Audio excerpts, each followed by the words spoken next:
You are hereby advised that the tips, tactics, stunts, and tricks displayed on our videos are performed by professionals in controlled environments, such as closed ranges. Do not attempt to duplicate, recreate, or perform any of these at home, as personal injury or property damage may result. The producer of this video is not responsible for any such injury or damage.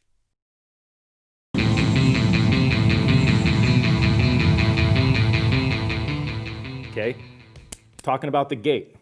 This number, left to right, the 26 kilonewton for this particular carabiner, is only valid if this gate is shut. Okay, this very slick carabiner from Rock Exotica automatically closes itself. We'll cover that in a second. But let's take, for instance, this particular carabiner. Now let's go with the Rock one because we like these. The Rock Exotica carabiner here. This one actually is rated 29 kilonewtons along the major axis right here. So it's a little bit stronger than the other one we showed, more or less 5,000 pounds. However, that's only if this gate is locked. Okay, what that means, you can see there, the gate is wide open. It doesn't shut. That's not going to get you your 29 kilonewtons. To get the 29 kilonewtons, this screw gate needs to be closed and completely screwed. At this point, your 29 kilonewtons is going to be valid. Okay, so again, gate open, bad. Gate closed, strong.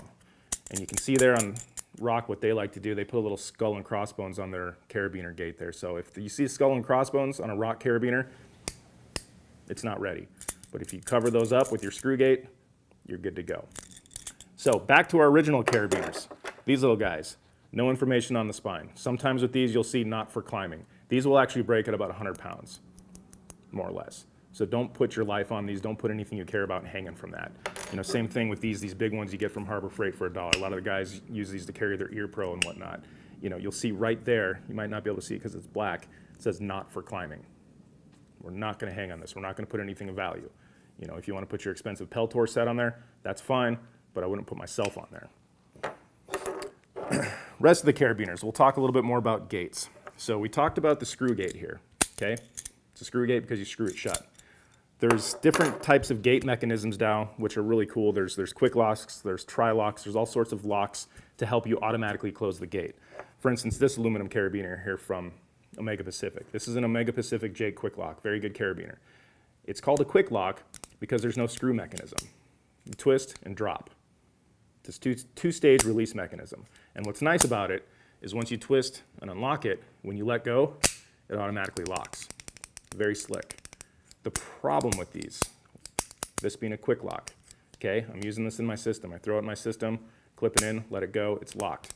Okay, I'm getting my full strength, that's great. Strong carabiner. But what inevitably happens with rope systems, they start to move, okay? They'll start to twist, you know, or for instance, maybe in a rush, I clipped it in and put it like this.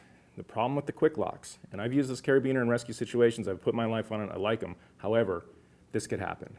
If this is on the ground and this twists, you might not be able to see it from that direction. But the way this lock works, if something were to rub against it, it'll pop that gate and you'll lose a lot of the strength of the carabiner, okay? So be mindful of quick locks. They're good, they're handy to have, they're fast, but you gotta be a little bit careful.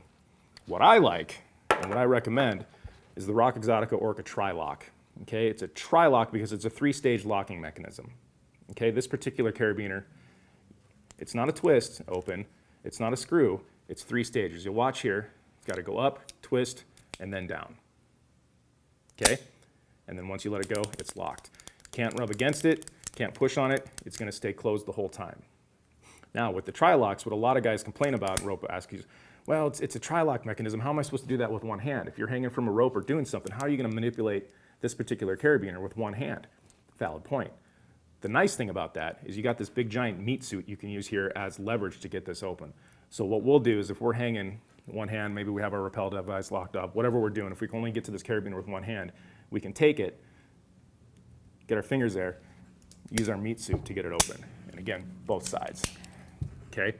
With your carabiners, you wanna make sure that you're ambidextrous with it, just like your rifle or any kind of other piece of gear you're using. You gotta be able to use both hands, okay? The quick locks, same thing. Got to be able to manipulate them both hands without looking, okay? As we go into knots, one of the things we like to teach the students is people always ask, Okay, at what point am I comfortable with my gear? At what point do I have this knot? Can I consider that I have this knot mastered? At what point am I good? And we always tell our students, if you can manipulate that piece of gear, or if you can tie that knot in the shower, blindfolded with the radio full blast and your spouse yelling at you, probably have a good understanding of how that stuff works.